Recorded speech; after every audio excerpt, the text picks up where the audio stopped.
What's up, everybody? Welcome back to the PFF NFL show for a very exciting rookie review. You can see on the screen right there, Jon Ledyard cannot contain his excitement. We've already got the head nodding. He's excited for this one because on this rookie episode, we're getting to offensive and defensive rookie of the year top fives, baby. So over the last couple of weeks, we've obviously talked about some of the standout rookie performances. Some guys have been playing well, some guys that haven't, but we wanted to kind of encapsulate a lot of our thoughts in top five format because everybody loves lists, John. You know, you're in the content game. Lists is what gets the people going, so we had to give it to him here. But how you doing, my friend?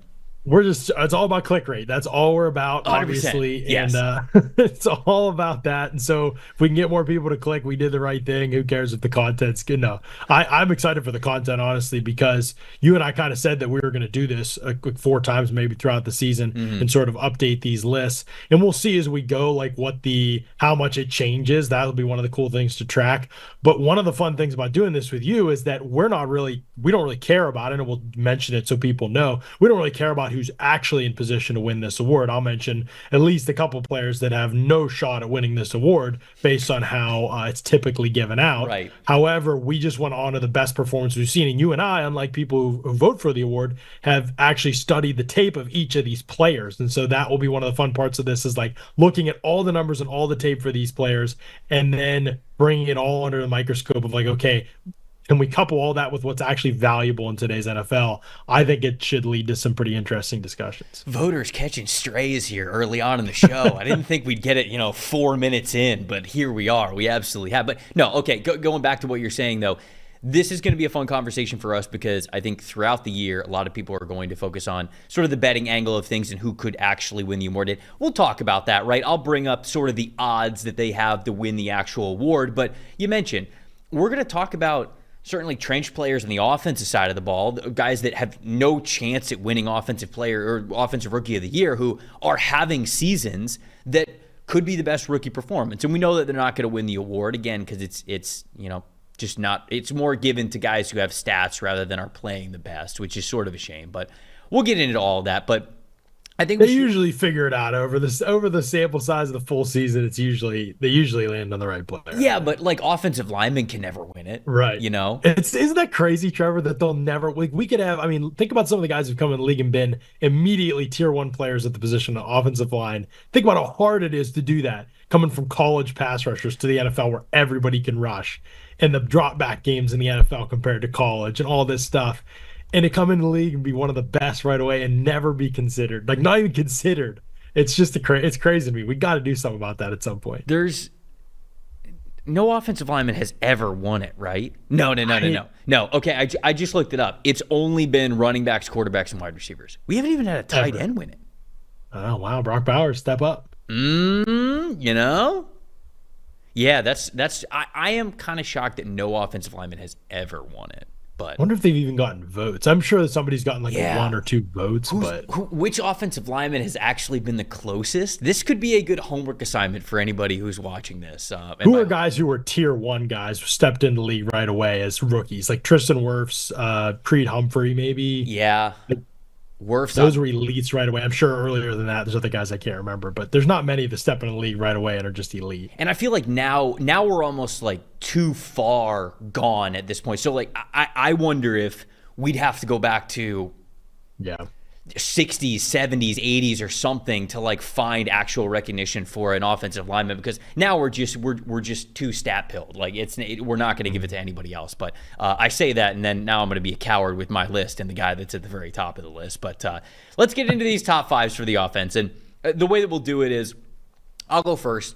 I'll reveal my top 5. I'll sort of talk about them, little treetops, and then we can sort of dig into it because we figure we'll have some similarities, but I am curious as to how much similarities we're going to have here between our groups. So I'll start at number 5, as we often do, to kind of build up the suspense. At number 5, I have Los Angeles Chargers offensive tackle Joe Alt. I mean, super impressed with what Joe Alt has been able to do here. Obviously, starting out week 1 in the NFL, moving from the left side of the line of scrimmage, which he played in college, over to the right side of things, going up against Max Crosby and Christian Wilkins and standing his ground very, very well there. And obviously, he had a tough time against TJ Watt, but who doesn't, right? And so, he missed last week, and so we have one less game to judge Joe Alt off of. But Yeah, I mean, you brought some of those guys that have been able to hit the ground running in the offensive line over recent years, Tristan Wirfs, Creed Humphrey, and I think that Alt's just been playing so fantastic. So I'm wondering if you have him a little bit higher on this list because of degree of difficulty with playing in the trenches as a rookie, but I got him at number 5.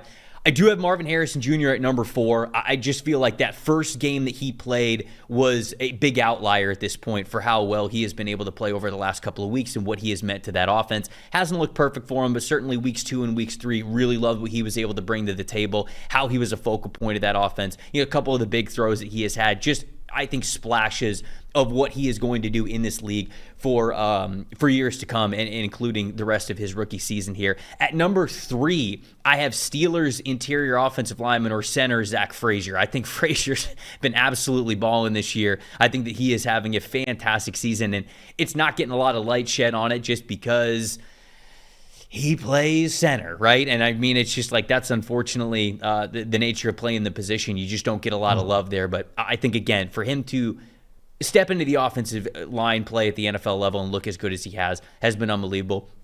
2, I have Malik Neighbors, the wide receiver from the New York Giants. Again, we're just talking about target share and everything that he means to that offense, the early separation percentage, the early return on investments. There's very few play. Like even Marvin Harrison, I feel like if you flipped where Marvin Harrison Jr. and Malik Neighbors got drafted, I don't think Harrison Jr. would have had the start that Malik Neighbors has had. I think only Malik Neighbors from this past draft class would have been able to hit the ground running in the way that the New York Giants needed to. And now, I'm not saying that Marvin Harrison Jr. can't be the better overall wide receiver in the future, but what Neighbors has done, his skill set specifically and his movement skills have already shined in the NFL. And then number 1, I have Commanders quarterback Jaden Daniels because he is just playing the position at such a high level for a rookie, and he is the odds-on favorite to actually win the award. So that's why I kind of poked fun at myself. I said that he was a little bit of that I was going to be a little bit of a coward here with him at the very top of the list. And I think Malik Neighbors is second, so double coward there with those guys at the 1 and 2 spots. But it's hard not to recognize them for how well they have played already. The efficiency of Jaden Daniels on third down in the red zone, those scoring drives, those big moments, what he could do as a rusher and a passer, the confidence, it's just so hard to not be so bought into this guy and everything that he has been doing for the Commanders. So to recap, my offensive 5, and we can talk about some guys that are just outside of my list. I got Joe Alt at number 5, Marvin Harrison Jr. at number 4, Zach Frazier at number 3, Malik Neighbors at 2, and then Jaden Daniels at number 1. Roast me, John. Go ahead. I can't. We have the same 5, a tiny bit of a different order, but not much. Let's start 5 and 4, exactly the same for both of us. I agreed. I had a hard time getting to 5, like figuring out who 5 was. The first 4, I think, were obvious to me. 5 was tough because there were a couple really good options, I think. And I know you said you want to mention some of the people who were just off the list. I don't think there's much of an option in terms of somebody who would actually win the award maybe at 5, but I think Joe Alt's been really good. If he comes back from this injury, that was the only hang up for me really was, okay, he had the 2 really good games, the rough game against Watt, then didn't play, and we're obviously going off a 4-game sample size. So like playing in all 4 games would be preferable. I still think this position is so hard to play coming from college to the NFL that he deserves so much credit for playing it at a really pretty high level through those first 3 games. I know the Watt game, there were some hiccups, but they didn't leave him on an island that much, and so the whole game wasn't like a disaster, maybe because of that.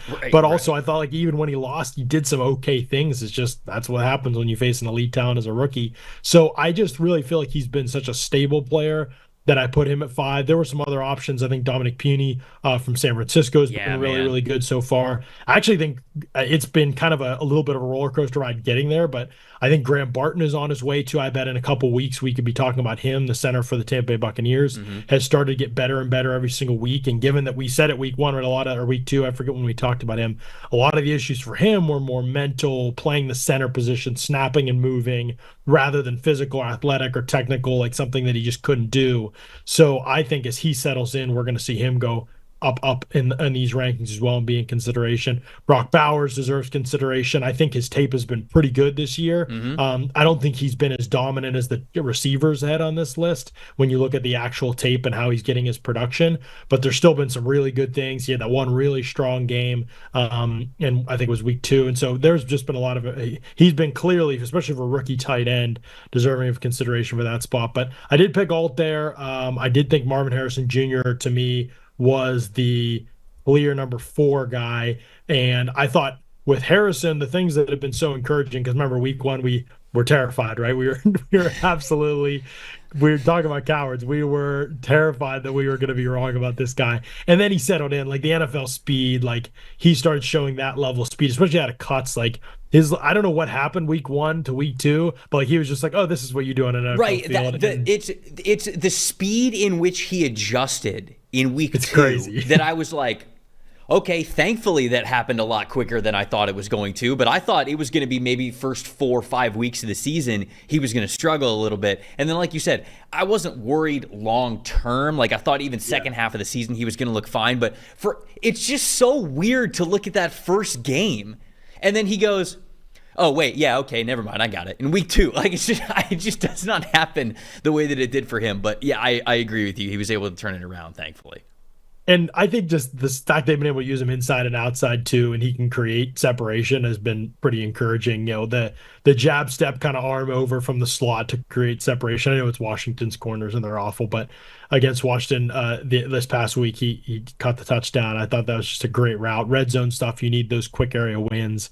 Him showing he can do that stuff, like that deep out that he ran against off coverage. There's just no wasted movement. He's just boom right into the break and looking back for the ball, and then the ball skills are elite. He's 4-7 already in contested catch situations this year. So I think those are obvious too. Before we get to the top three in my order in those, did you want to mention, was there anybody I didn't mention or anybody you had thoughts on that didn't make the list for you? There were some shout outs that I wanted. I want to say that it was kind of a clear 5 for me because of how well Marvin Harrison Jr. and Joe Alt have already played in multiple instances in multiple games now throughout the season. But like Talise Fuanga, I think, is playing well, especially when you consider that he played right tackle his whole career at Oregon State. Now he's flipping over to the left tackle side of things. But he has struggled and given up more, certainly as a pass blocker, than Joe Alt was. Their grades are sort of similar. I mean, Alt is higher than Fuanga, but it's close enough to where I went back and I wanted to make sure that I watched the tape from Fuanga, and he is good. It's just Alt has been better. Alt has clearly been better. So I wanted to give him the shout out. Brock Bowers, I think, is a great shout out by you. Two sort of, again, not that I really consider them for the top 5, but unsung heroes that I want to shout out. One, Eric All, the tight end for the Cincinnati Bengals, is playing really well. And I did not even think that Eric All would be on the field as much as he's been on the field. And they're using him in situations where, because when I watched him at Michigan and at Iowa, he was somebody who I was like, okay, this is a good blocking tight end. Like he gives you a little bit in the receiving game, but you're clearly drafting him because you want him to help out your heavier personnel. You want him to be a good blocker. He has been a pretty good blocker for them, at least in pass blocking, I believe. Run blocking, I think it's been, if I'm remembering that correctly. Yeah. So he has earned a 76.6 pass blocking grade and then just a 48.0 run blocking grade. So the run blocking needs to be a little bit better. But in those, they've also, because Jamar Chase wasn't as dominant as he was in the early parts of the season. T. Higgins, they didn't have him at the beginning. They weren't ready to trust Jermaine Burton. They were actually giving Eric All some targets in the passing game, and it's not like he was lighting the world on fire, but 74.8 receiving grade. To me, he's showcasing now with over 100 snaps on the season already, 4 games in. He's a part of this offense. He's in the mix. They're going to put him in the game. And so, again, I wasn't really considering him for the top 5, but wanted to shout him out. The other one that I wanted to shout out was Jordan Whittington, the wide receiver from the Los Angeles Rams. Oh, yes, let's go. So, dude, I love Whittington. I've loved Whittington since 3 years ago at Texas, but the injury history has just sucked for him.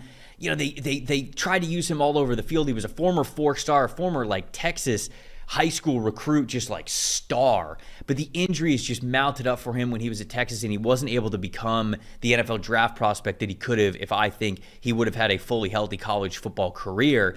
Now he gets in with the Los Angeles Rams, and the Rams often identify talent pretty well, especially on day 3, especially the guys that they know they like, that they can utilize. And with Cooper Kupp and Puka Nacua going down, it has opened the door for some of these other receivers to step up. And Whittington has been one of those receivers that has played decently well, given the fact that they're sort of throwing him into the starting lineup fire early on in his rookie season. So those two, Eric All and Jordan Whittington, I knew we weren't going to get to in the top 5s, but deserve some love here as some rookies who are playing well early on. I love that you went with some deep cuts there. I think you're right to leave Fuaga out of the top five, especially until that offense, when they've been had to play away from sort of the way they want to play, which protects him in pass protection a good bit, and they've wanted to go to more true pass set, true straight drop game. He has struggled in those situations, so that context is probably important when we're evaluating him against somebody like Alt, who's been in those spots and definitely had to deal with a bit more. Yeah. Although Alt got help against Watt as well. So there's a lot of context to all this, as there always is when you're talking about a 4-game sample size. The other guy you didn't mention was JC Latham, who was terrible week one. And I was it on this? I can't remember where it was now, but I think it was on my show with Ollie when we were on the Read Optional podcast. And I was just like, I don't know if he's a tackle. And I didn't really know if he was a tackle in college. Like I liked him as a prospect. I just thought he just looked like a guard. He moved like a guard. He just played better in a phone booth. Like, to his credit, watching him pass set in week one compared to it's the Marvin Harrison Jr. thing, but at tackle. Like watching him pass set in week one compared to what we've seen since the last 3 weeks. And I know that he hasn't necessarily had the toughest matchups a lot of the time the last couple of weeks in terms of the players he's faced up with the most, but I still feel like seeing him get off the ball and establish half-man relationship and get guys up the arc and move in space just a little bit more fluidly, a little more explosively. Very encouraged by the progress that JC Latham's made so far. And so I would shout out him. There's some things in the run game for sure that are very inconsistent, but just where you saw he was at pass protection wise week one compared to now, I think you have to be super encouraged that he's moving in the right direction and the spot that matters the most. I love that you shouted out Whittington though, and all. Whittington is the guy that I've had noted for a couple weeks and talked about him with Ollie as well on our show. Like just the way he is able to do a lot of different things at wide receiver, it basically ensures 4 games in. Like it's hard for me to picture how he doesn't have a long career. I don't know if he'll ever be a top 3, but like it does sort of bring like a Mac Hollins-y type of vibe where you can do a lot of different things. And like, there's a value in that type of player, Josh Reynolds type of vibe where like, you may not be a supreme athlete or anything like that, but you'll go up and compete for the ball. You'll run tough routes. You're physical enough and strong enough to handle press. You can play in as a big slot. You can insert block and go in motion. And you're going to be smart enough for everybody to know what you need to do in different roles. And then the special team stuff where he's been good as well. So he obviously isn't going to be in consideration for this award, especially when they get healthy at that position. Right. But he has been huge for them. And so those are all good shouts. All right. You ready for me to get into these top 3? Yes. So you said it's a different order here for you because you said that it was the same names, different order, but the first 2 were in the same order. So who do we got here? So this is where it gets tricky and where it really depends on because positional value at quarterback, you're right. If we're looking at it that way, Jaden Daniels certainly has a great argument to be first. I have him third here. I have Frazier second and Neighbors first. Okay. The big reason for me was we're dealing with a 4-game sample size. To me, Neighbors and Frazier have been elite in all 4 games so far this season. I've watched all their snaps. Think they've been outstanding in all 4 games. They are, to me, the 2 offensive rookies in the league this season where I've said I think these guys could be considered top-tier players at their position by the end of their first season. Like, I've thought that, like, right off the bat with those guys. And, like, really every week as I've watched them, I've seen nothing to discourage me from that. Even the biggest issues with each player for Frazier, I think it's the snaps sometimes can be a little off center line. Like, he's not the most accurate snapper in the gun right now, but like, I mean, I haven't seen anybody beat him 1v1. I know you guys have him charted, I think, for 4 pressures this year. I think a lot of those are team concept issues. But I haven't seen anybody beat him 1v1 this season in pass protection, and he's one of the best run blocking centers in the league already. He's 4th highest grade center in the NFL per PFF. So to me, I feel like he's been already lead at his position. Neighbors leads the NFL in targets, catches, second in yards, second for touchdowns, or tied for second for touchdowns. Like he is a rookie. Like, and I think honestly, there's a massive amount of production left on the field every week because his quarterback play is so bad, and Daniel Jones has limited him so much because of the accuracy of his throws and the fact that he can't get the ball down the field. I mean, he could add 200 yards against Dallas, and he had a drop or 2. He had a couple plays where they tackled him right after the catch, and I thought they were great plays by the defense, and he still could add that. And it was just like kind of a ho-hum game for him. We talked about, and like, I just think he was that good. He's been that good. So to me, he seems like a tier 1 guy. Frazier seems like a tier 1 guy. I think Daniels could be on his way there. And if you're asking me to predict where this award's at mid-season, then I mean, you could easily make him number 1. Mm-hmm. The things I'll just say with Daniels, because you mentioned a lot of the positives, and I've been pretty effusive in my praise of him the last 2 weeks, especially this past week, where I felt like he actually attacked the middle of the field, and you can see the steps in his development Right. sort of happening right now. I do think Washington has been in an unbelievable, like he played poorly the week 1, okay week 2, and then week 3 and week 4 was lights out. Yeah. So how do you quantify that when we're talking about a 4-game sample size? That's the tricky part to me, where it's like, I haven't seen it for 4 games like the other guys. He's also barely been pressured the last 2 weeks, and I want to see what that looks like when he's in some more game situations that are difficult. But I mean, dude, the level of consistency, the accuracy, the way he's handled game situations, the mobility, the poise that he has, the fact that he hit a couple. I know the deep ball has been the elusive thing, but he did that in college, and he hit 2 against Cincinnati, and so I really do think that he looks like he's going to be the guy and a real force at that position. If we're just going off the 4 games, I favor the guys who've been elite for 4, but I absolutely understand the argument to have number 1, because positional value wise, that's hugely important. Yeah, no, and I think that's really good context for like where you have him on the list. Again, I think positional importance positional difficulty just went into account when I was talking about Jayden Daniels, and the fact that genuinely his game against the Bengals might be the best single game quarterback performance that we see this season. Like, it was nuts. 96.0 overall PFF grade. I mean, that's stupid. Like you said, it's just been lights out these last 2 weeks.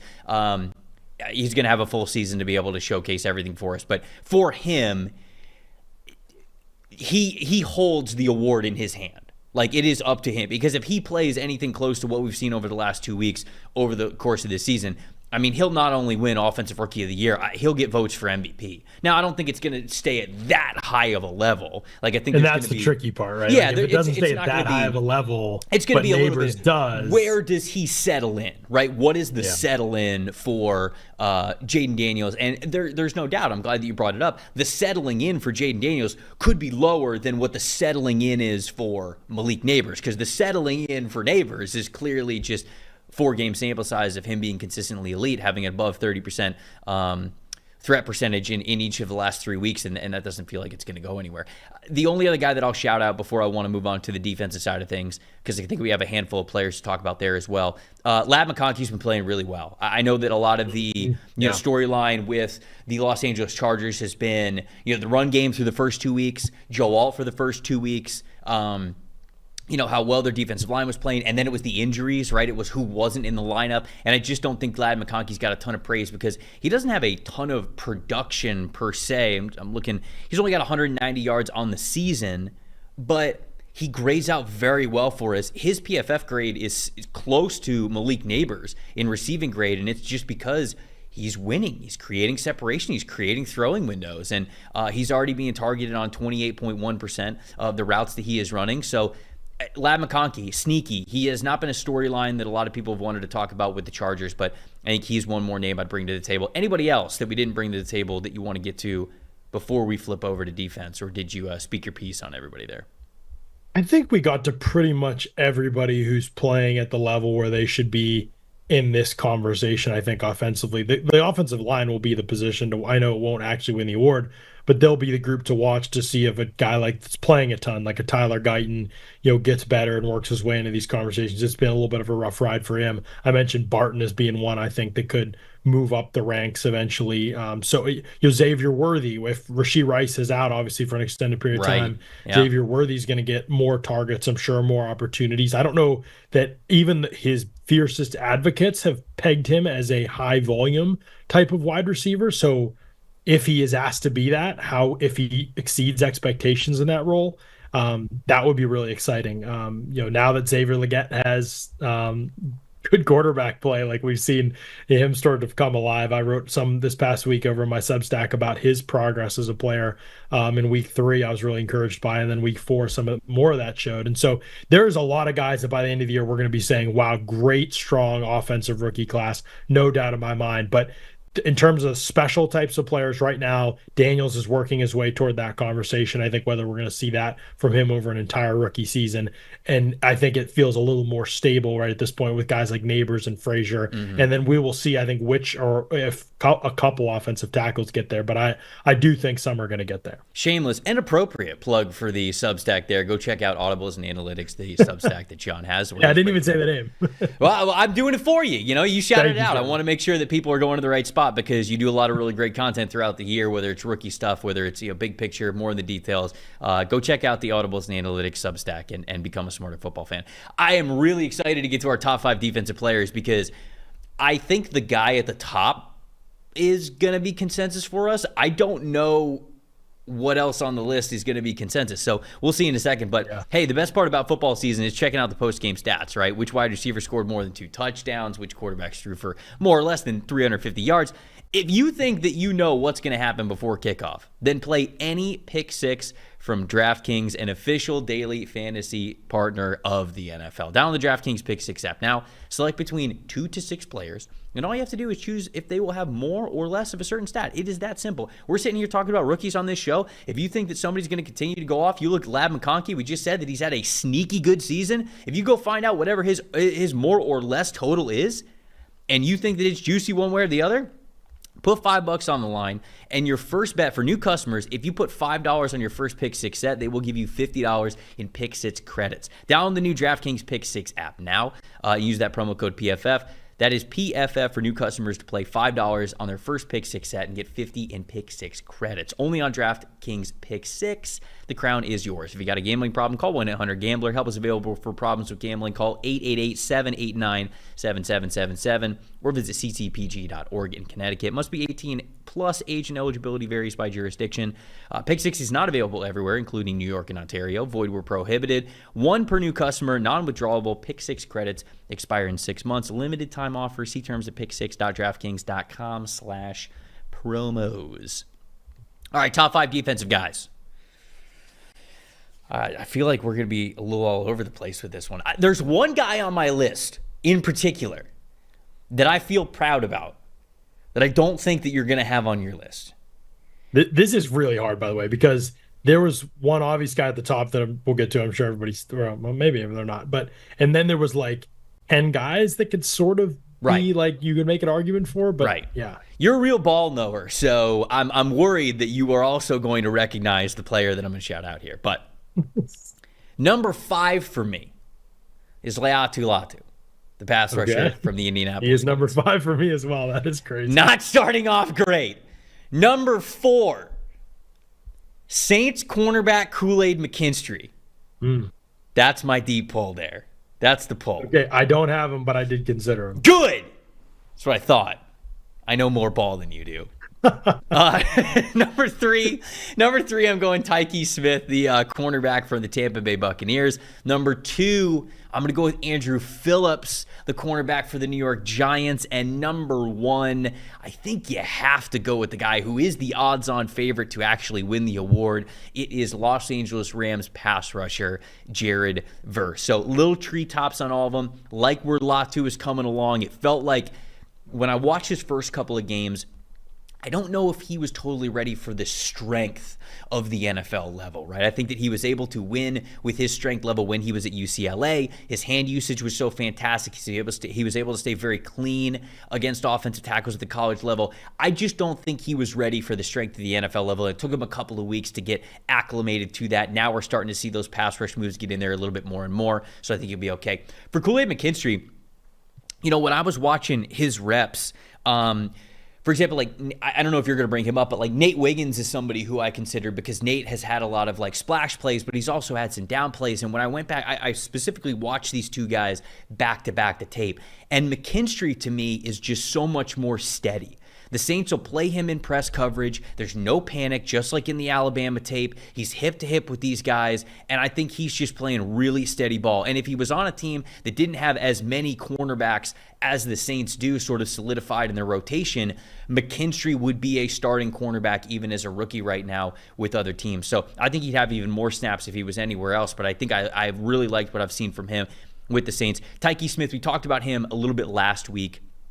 He does it all for the Bucs and playing. Like we talked about the degree of difficulty of going from college football to the NFL, the quarterback position at the offensive line position when we talked about Joe Alt and Jaden Daniels. To come in and play starting corner at the NFL level is also incredibly difficult to do. You are asked to do so many things. You are asked to cover so many different shapes and size wide receivers. And Tyke Smith is just handling this laundry list of assignments so well, and already with good confidence like we've seen, especially over the last couple of weeks. Run defense grade's fantastic. It's an 88.4 run defense grade already this season. Could have even had a pick on a really good coverage play that we saw 2 weeks ago. And I think that he is going to be a fantastic player in this league. And when it's all said and done at the end of this rookie year, as long as he is fully healthy, he's going to get talked about as one of the better rookies, whether he wins the award or not. Andrew Phillips, I know he's missed a little bit of time, but holy cow, when he has been on the field, this dude's got difference-making, click and close, downhill type of speed. And his aggression and his confidence that he is already playing with as a slot defender has been fantastic to see for the New York Giants. So I have him at number 2. I think the ceiling and his impactful plays have been great. And then Jared Verse, man, he's been a pressure monster. He's getting after the quarterback. He's getting into the backfield. You and I were kind of laughing before we started recording.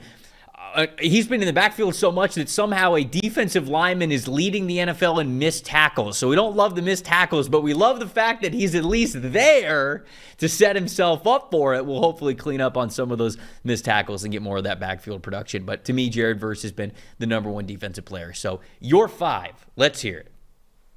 Okay, so I think our big differentiator is not so much in how we saw the players, but just in who we considered because of snaps. Like, I thought Andrew Phillips has been awesome this season, but he's only played 89 snaps. Right. And so that made it tricky for me because I was like, okay, the sample size is just so small. I mean, that's like a game and a half of snaps, basically. And it was pretty similar situation with Chloe McKinstry, who really hasn't played hardly at all the last 2 weeks. Mm-hmm. He's really only started and played 1 full game. Right. And so he played very well against Philadelphia. So for me, that's why I was like, okay, I what I've seen, I just need to see more for considering this award. And so that's why those guys were like a little bit lower for me. Now I'm going to be a hypocrite because I already said I had Latu 5th, and we could talk about him in a second.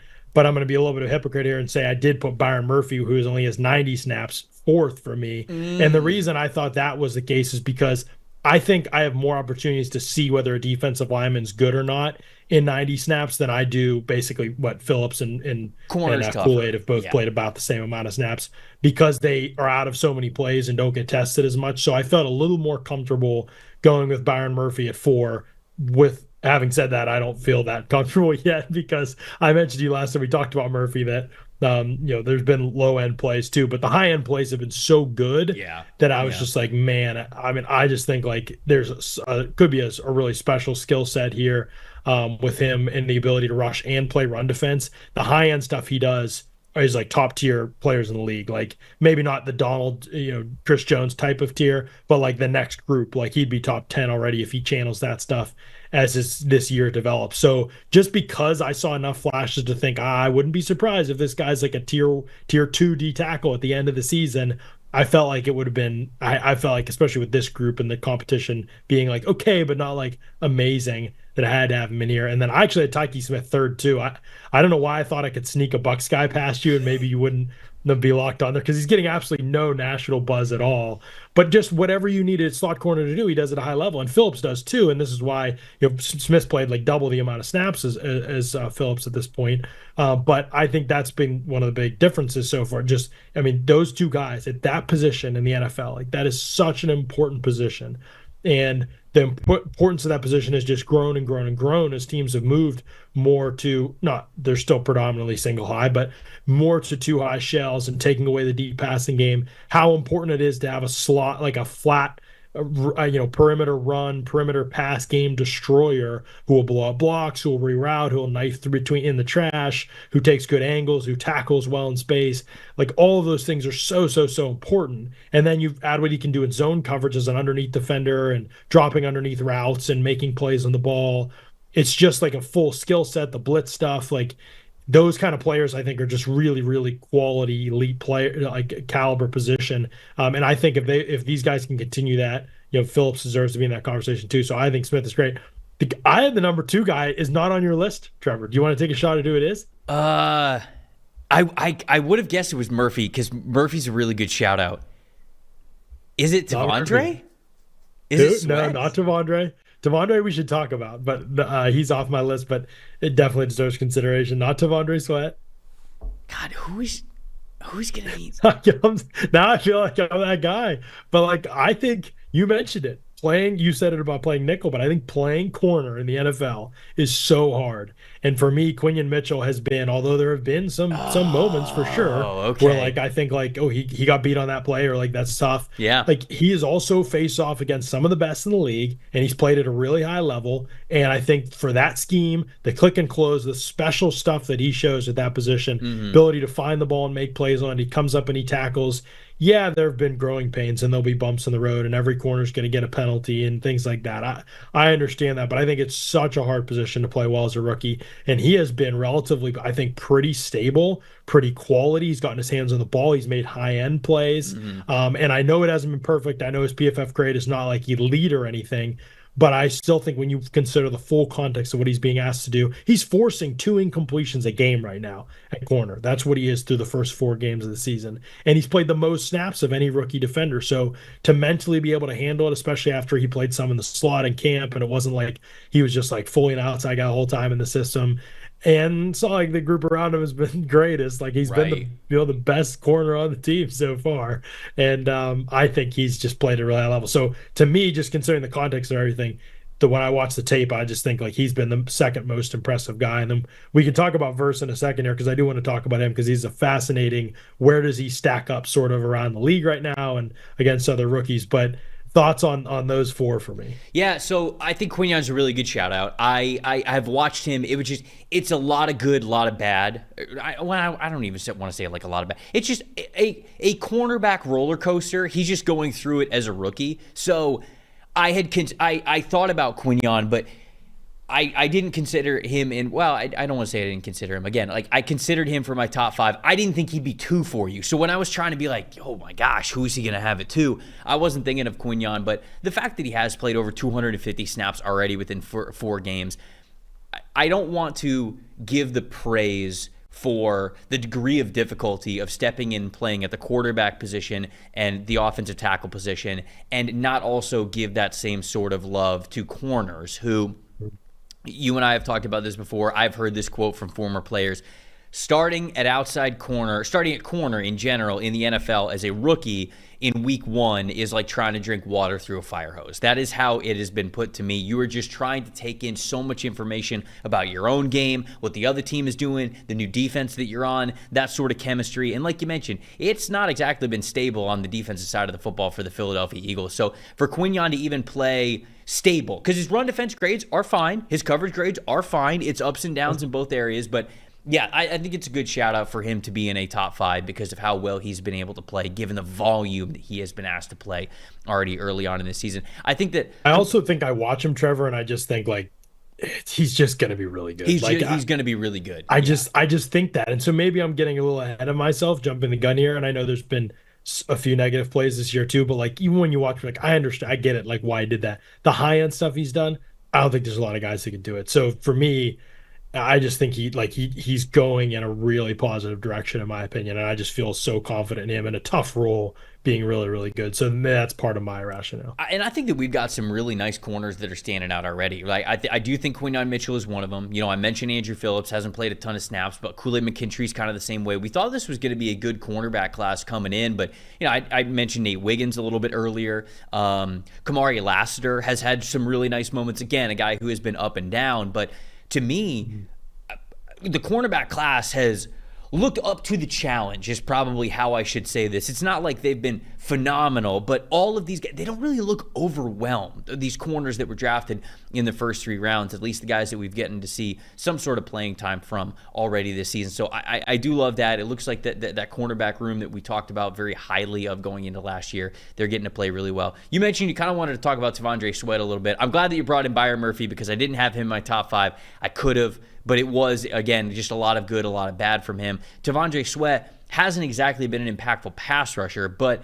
he's being used in more sort of like traditional 380-pound football player ways than we saw at Texas, because at Texas, they had Byron Murphy playing the nose, and they had T'Vondre Sweat playing like the 4-eye or a 5 technique or the 3 technique or something like that. And so it was kind of funny to see those roles reversed for the size that each of those guys were. But I do think Sweat has played well in run defense and that he has given the Titans a higher floor than I thought that he was going to give early on in his NFL career. I wondered if it would be a little bit of a learning process from him, even for the grades that we saw from him last season at Texas, which were very, very good. I wondered if he was just going to be able to be big and strong at the NFL level, sort of the way that he was against college opposition. But his run defense grades are pretty good as well. So I was going to shout him out either way, but I guess I got it in there via the guess of him potentially being number 2. But what'd you think of him? Yeah, interesting player because the run defense I mean, it was awesome, a Monday night against Miami, and I think Miami's I think he's really played to the level of the competition that he's faced. And I think maybe I undervalue the fact there are some bad interior offensive lines out there, and he's going to probably pulverize those groups. And he did that against Chicago, who I think, Coleman Shelton playing probably at a low level as any center in the league right now. He took him for a couple rides. It just wasn't even a fair fight. It didn't look like he was playing a pro player. And then I think Miami's had their issues in the interior offensive line as well. So I think those games he really stood out. I think whenever he's matched physically, that's kind of it. So like a hard player, I think, to figure out. Like, there's not much as a pass rusher right now, unless he's again facing Shelton. He just ran right through him a couple times to the backfield. I think that I've been impressed with two things. I think more than anything is stamina. He seems like he's playing like there's not been a lot of lazy snaps, which I think in college there were a lot of. And they seem to have him motivated, like his head seems to be in it and everything. Who knows how that goes year to year with him, but that was a big concern of a lot of people, including if you talk to people, a big concern for Byron Murphy when they played together at college. And so I think it's been refreshing to see that. It seems like culturally, at least, there's been some buy-in there, and they've gotten the most out of him so far. So he's the kind of guy that if things got off to a disastrous start, it would have been just all downhill from there. So the fact that it has been more positive than negative, I think, is huge for the Titans, because I thought that was frankly, I thought it was one of the worst and riskiest picks in the draft, because even if it hit, I felt like you're never going to get the value for what was a high second round pick in that type of a player. But I think it's been about the best you could have hoped for if you decide to go that route with the pick so far. So they deserve credit for that. I don't know that I'd say he's in the conversation for me for like the best 5 defensive rookies in the league so far, but for what they've asked him to do and for where my expectations were, I think that probably deserves some praise. Well, let's have the Jared Verse conversation now, because Verse got off to a really hot start. You had some of the numbers right in front of you. I don't have the numbers right in front of me of where Verse ranks, not only amongst rookies, but amongst pass rushers. But he has been on fire out of the gate, and the only reason why we're not talking about this dude as a runaway is because of those missed tackles that I mentioned. But I know you got the numbers in front of you. He's our number 1 guy on both of our lists, but what did you think about Verse when you were watching him? I think he's been the only defensive rookie in the league that's like fascinating to watch for me each week. And part of that's because I'm like this edge rusher nerd. And so the ways that they win are fascinating to me. And yeah, 17 pressures. He's 12th amongst all edge rushers in the NFL. But his 28.8% pass rush win rate is second in the NFL, behind only Hutchinson, who had those first 2 performances of the year were against guys who they were against backup players. Let's put it that way. And so I think there's a real case to be made that Verse has been as disruptive as any edge rusher in the NFL so far this season, except for maybe Myles Garrett. I know that's crazy to say, and you could say maybe Hutchinson just based on the level of matchups that he's had. But if people put on the tape of Verse, I think because he only has 1 sack, he's not getting talked about like that. I think the tape watchers are like, man, Jared Verse has been awesome. But most of the loudest voices in the media spaces are not tape watchers, really. And so they haven't really paid much attention to how good he's been. I think he's been one of the hardest players to block in the entire NFL. The only thing holding Jared Verse back from being like a talking point on every national show, Trevor, is the fact that he can't tackle. He has 11 missed tackles. He leads the NFL in missed tackles as a defensive lineman. That is unheard of. So it's 2 things. It's 1, dude, if you could just tackle, you would be totally dominant. Yeah. Actually, 3 things, I guess. 2, there's no way it continues at this rate. He's missing 3 tackles a game. Yeah. Nobody does that. That would be impossible. So it's going to regress back to the mean at some point. He was not known to be a terrible tackler or anything in college that I can think of. I would be curious what his numbers were. I never remember noting it or anything like that. But it's just sort of been a fluky thing. You play Kyler, and that's an issue in that game, and you miss 2-on-1 play. And I think a lot of it's like a fluky thing, but that would be another point for him. And then the third one is that we just don't see defensive linemen around the ball this often as he is. He makes plays from the backside. He makes plays when he's just supposed to log a puller and let somebody else make the play. He beats the puller, he throws him aside, or he dodges him and he makes the play. I mean, he does stuff that other guys on the front line just don't do in the NFL. They just do a role, and he just does everything. So he's one of the most fascinating players to watch because he is kind of playing a little bit outside the construct of the defense, which is something we talked about with Latu as well. But he's doing it at such a high level that it's just working like at a crazy rate. And so his ability to be disruptive as knifing through, stacking and shedding guys, and then the bull rush to all the other rush moves that he has at his disposal is also really encouraging. Not a lot of guys have that full package as a rusher to be able to create speed to power and then work inside, outside, and still win. Most guys just do it with speed and bend around the outside edge first and then set up everything else off of that. He's winning in a different way, and he's doing it as well as anybody else in the league is doing it. It's been crazy to watch. His tape is wild. Yeah, 33% missed tackle percentage this year. The last 2 years at Florida State, it was 15% and 22%. So obviously, his rate right now is much higher. We'll see if it gets closer to somewhere between 15-20%, like it has been over the last 2 years. But that's what we have reversed.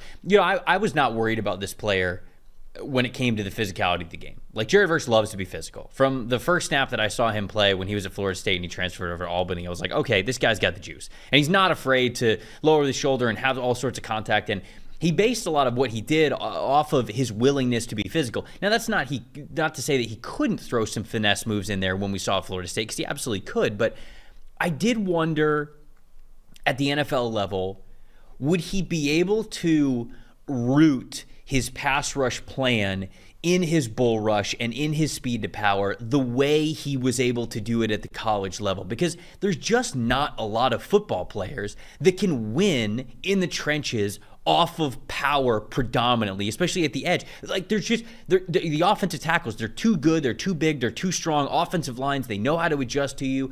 And it's just, there's not a lot of guys who can really root their game from power, and it just succeeds at a very, very high level, like a first round, top 10 pick, top 15 pick type of a level. And it's been really great to see, like you mentioned, Verse build his pass rush plan around a bread and butter that has served him so well over the last 2 years. And where I didn't think that he would shy away from physicality at the NFL level, still being able to use that as a staple part of his game. And so that, if you told me that was going to be the case, unlocking the rest of it for Jared Verse, I knew was going to be there. This is a guy who has the mindset also to be great. He talked about in the COVID season, he wasn't having he goes super under recruited because he was like a tight end, defensive end coming out of high school. A couple of places wanted, like lower level college football programs wanted him to play tight end, but he really wanted to play defensive end. Albany was basically the only program that was like, yeah, you can play defensive end for us. Red shirts, and he doesn't play a ton that next year. Then it's COVID. He ends up throwing up 40, 45 pounds that year that their season was canceled, comes back, wins Conference Player of the Year that year. I think he might have actually won FCS Player of the Year that year. Transfers over to Florida State. It looks good that first year, looks good that second year. And now here we are at the NFL level. This is somebody who very clearly has not been who has not settled for any of his accomplishments that he has had throughout his point at any point in his career. He wants to be the best version of himself and the best edge rusher he can be, and so I think that you're already seeing the fruits of that. So Verse, like you said, if it regresses to the mean when it comes to those missed tackles, so you certainly see with that pass rush win percentage, this is going to be a special football player. Anybody else that we didn't mention yet on the defensive side of the football that you want to shout out? Well, two is the one that we didn't really talk about. I guess we'll just wrap with him real quick. I think with him, he was my number one edge coming out. I did have some doubts about Verse. I've talked about those. Still liked him, but he's definitely superseded my expectations.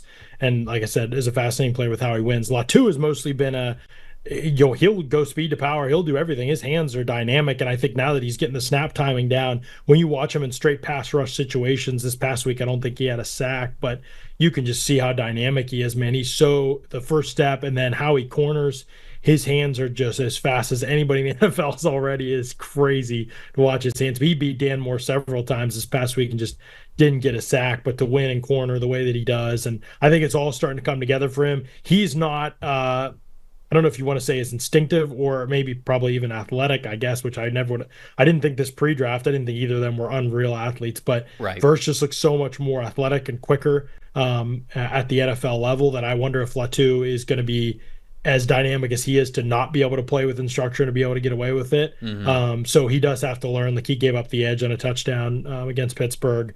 Like, there's some things like with him where it's still like, all right, you have to like be able to process the whole picture here. But when it's 1v1, like, and it's just like rush time, my gosh, like he really has an unreal skill set. It's just going to be whether the whole thing comes together for him or not. I think that's a good encapsulation of it. I talked at the top when I went through my top 5. I just feel as though the strength of the NFL game is something that he is going to probably get used to a lot this season, not just the first 4 games, but I think throughout this year. And then maybe next offseason, he might be a candidate where you see him put on a little bit more weight, try to get a little bit stronger, because then he understands, like the speed, the strength, the combination that he needs to have to be that full-time edge rusher. So I think it'll be a little bit of a learning year, but we will definitely still get the flashes from Latu and how good he can be as a pass rush assassin like we saw over the last 2 years at UCLA. There we go. Those are our 5 candidates for defensive and offensive rookie of the year. We would love to hear from you guys as well. Give us your top candidates. It doesn't have to be the top 5. Maybe it's just one player that you're caping for that wasn't as high on this list that you want to give a shout out to, or you give us your top 3. We'll take whatever you can. Throw it in the YouTube comments. That's the best way to get in on the show and for us to read it and be able to respond to you guys every single week. Like I said earlier in the show, make sure you go subscribe and sign up for Jon's Substack Audibles and Analytics. He's got the podcast that he does with Ollie Conley over there, but he's doing the Read Optional podcast with Ollie. So if you don't get enough of Jon and Ollie here on these 2 shows with the Trenches and the Rookie Review, make sure you go sign up for all their great stuff. They're doing fantastic content that's like long-form podcasts, really in-depth stuff. Make sure you go check it out. I'm Trevor Sikkema. That is Jon Ledyard. Thank you guys so much for watching and listening to this episode of the Rookie Review. We will be back here same time with you next week. See you guys then.